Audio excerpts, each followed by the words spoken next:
நான் சர்மிளா, தினம் தினம் தீபாவளி தான் போல. என்ன தீபாவளி? கொசு அடிச்சிட்டு இருக்கேன். கொசு அடிச்சிட்டு இருக்கியா? ம். பாவண்டி, ஒரு உயிரை ஏண்டி கொல்ற? பாவம், அதுக்கு ஒரு ஃபேமிலி இருக்கும், அதுக்கு ஒரு காதலனோ காதலியே இருப்பாங்க, அப்பா அம்மா இருப்பாங்க, அண்ணன் தங்கச்சி தம்பி தங்கச்சி எல்லாம் இருப்பாங்க. நீ பாட்டு கொண்டு போயிட்டு அது வீட்டுல தேட மாட்டாங்க காணான்ட்டு.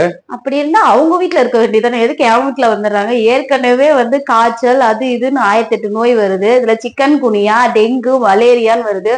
ஒவ்வொரு டைம் 10 நாள் காய்ச்சல் வந்துருச்சு, இல்லைன்னா 1 வீக் காய்ச்சல்னா டெங்கு இருக்கான்னு செக் பண்ணிடலாம், ரத்த டெஸ்ட் எடுக்க சொல்றாங்க. தேவையில்லாம எதுக்கு? உன் பிள்ளை கொசுவே கடிக்கலனாலும் எனக்கு கொசு கடிக்குது கொசு கடிக்குதுன்றா.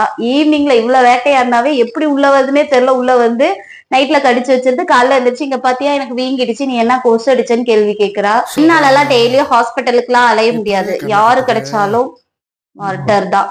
இதுல பாவம் பார்த்தல ஒரு பிரயோஜனமும் இல்ல. பாவம் பார்த்தா நான் தான் போய் நிக்கணும் டெய்லி. பாவமா டாக்டர் என்ன பார்த்து என்னம்மா டெய்லி வரேன்னு கேக்குறாங்க. யாரையுமே பாவம் பார்க்க கூடாது. மெயினா இந்த கொசுக்களை பாவமே பார்க்க கூடாது. பொறுக்கிய பத்து விட்டுருக்காங்க.